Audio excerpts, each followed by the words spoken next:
What's up guys, this is Darkbblue, a gamer who loves Soullight games, looter games, and every game that involves build making. I have been playing Lies of P, the most recent Soullight game. Since I have played its demo before, well, I am not disappointed. No expectation, no disappointment. In this video, let me analyze the 3 things that Lies of P fails to achieve. Don't forget to like and subscribe. Now let's dive right into it. Failure 1. It fails to go beyond the level of a throwaway Soullight game. Prepare some average quality maps, art and lore, then add some fancy weapons, skills or spells to make a beginner level build-centric combat. Now you get a throwaway Soullight game. See, Demon's Souls and Dark Souls 1 as the early Souls games are really squishy in combat. What makes them shine is their maps, art and lore. So it's a natural choice to try to reproduce their success with your own Soullight game. Since it can be really hard to reach the design quality of Demon's Souls and Dark Souls 1, most teams choose to add some fancy combat stuff to make it closer to a build-centric design. This can make this game somewhat more diverse. So, throwaway Soullight games, as indicated by the name, are worth playing but only for 1 to 2 times. During this period, you experience novel maps, attractive art, and interesting lore. The beginner level build-centric combat also adds to this good experience. But once you exceed this limit, you will find it too hollow for any deep dive. They are meant to be thrown away before that. Well, I know most players play only 1 to 2 times even if they are playing from Software's games, which in fact have much deeper mechanic designs. So thrown away Soullight games are actually good replacements if you have played all from Software's game but still want more. But we shouldn't be satisfied with them. Even if a Soullight game can have decent maps, art and lore, we should realize that Dark Souls 1 is already such an old game, and the beginner level build-centric combat is too naive. From Software's games have evolved significantly, but these Soullight teams are just blind to this progress. Oh, and if you want to know more about From Software's evolution, please check my previous videos. Failure 2. P wants to learn from Sekiro's parry combat, but has learned only its appearance. Without a doubt, Lies of P encourages a parry-centric combat style. Here, Perfect Guard plays the role of parry.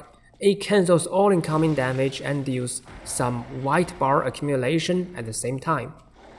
What P ignores is that enemies in Sekiro can parry. This design can align the timelines of players and enemies, thus making players' perception of enemy moves more consistent.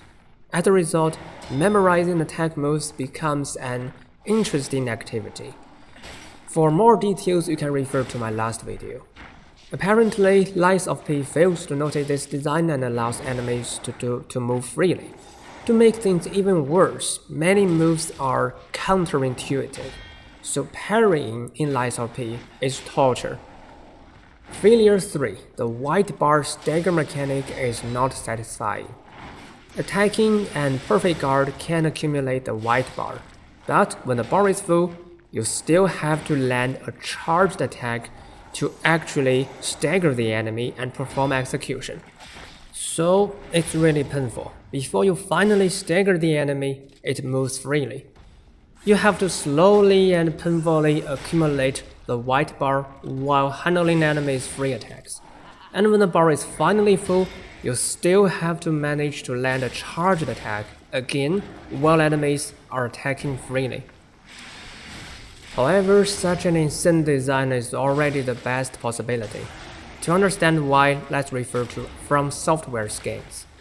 The white bar is a mechanic to stun and even control enemies. There are 2 kinds of approaches to such mechanics in Souls games. One choice is to have one complex mechanic such as Bloodborne's body part mechanic.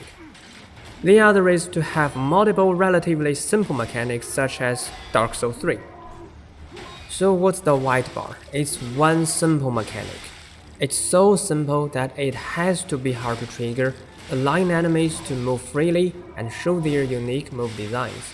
Otherwise, Every combat will become staggering enemies in field attacks, and there will be no difference between different enemies. That's even worse than what we have for now. As a conclusion, the painful white bar mechanic we have now is already the best possibility. Theoretically, making a deeper mechanic or adding more mechanics should be better solutions, but this is already well beyond the team's capability.